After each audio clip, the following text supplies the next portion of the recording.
Norman Powell is the newest member of the Miami Heat. He was involved in a three-team trade that featured the Utah Jazz and the Clippers as well. So Norman Powell, who was one of the top scorers for the Los Angeles Clippers, and now a member of the Miami Heat. The Miami Heat felt that they needed some scoring, and they got some help. But does this help move the needle? And this is where I bring my friend Scott Solomon. Scott, how's it going, man? Good. How are you today? I'm doing great, man. Staying hydrated. It's hot steamy out there, but I can't complain. I prefer summer over winter any day. As a New Yorker, I get to say that. But Scott, what do you make of this situation? Does this help the Miami Heat move the needle, or are they still stuck in the same position? I don't think it moves the needle. I think Norman Powell's a good player, but he really doesn't move the needle much. He's a good scorer, but the Heat have a decent offense. Their problem is on defense and on the glass. Uh, they really didn't give up much for him, so it wasn't a bad trade by any stretch of the imagination. They gave up two rotational players. Uh, I just think that they need to go out and make a bigger splash. Who's in the free agency market, or I mean, if you're the GM, who are you trying to go for to come to Miami that's available at the moment? Well, I believe Bradley Beal is available at this point in time, or he will be.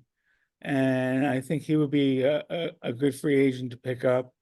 I would have liked to see them go after Damian Lillard a little harder than they did. It looks like he's going to sign with Boston. Um, but there really isn't a lot out there that the Heat can afford. They need to make moves with trades so they can dump contracts. Who they need to trade in order for them to make some space in the salary cap or to land someone? Who do you think the Miami Heat should trade that's on the roster right Uh, now? there's any number of teams out there that have plenty of cap space. It's just a question of who are you going to unload and what are you going to get in return. If you can unload Tyler Hero's contract, that's $31.5 million right there. But do you want to lose Tyler Hero? I think he and Bam are the foundation of the team, and everybody else should be available, with the exception of maybe Khalil Ware. I just don't see them making any more moves. And speaking of Khalil Ware, do you think that the Miami Heat should start him at the five or at the four? I would start him at center. I'm sorry, at center and put Bam at power forward, which is his true position. I like to see the two of them on the floor together. I saw it a little bit last year, and I like the way it played out. But if you play them at their respective positions, I think it can definitely create some problems and some mismatches. I agree. I do like both of them on the floor. I definitely like Bam on the four at the four. I feel that's where he excelled at his best, and Khalil definitely at the five. Do you think that making Bam Adebayo make too many three-point shots is a liability or an asset? Because I feel it's more of a liability than an asset. I really don't want to see him as a three-point shooter. He needs to be banging and clanging on the glass, and he needs to be getting the points in the paint, and he needs to take his little jumpers around the paint. I don't think he's a three-point shooting artist. He's not going to win any three-point contests in the near future, and he just needs to stick to his game. I have two more questions for you, Scott. Number one, what do you think about the Miami Heat's bench? Do you feel like they need to add more pieces to the bench? I don't know if they need to add more pieces to the bench. I'm just not sold on their starting five. I don't think they have a starting five that can compete in a healthy Eastern Conference.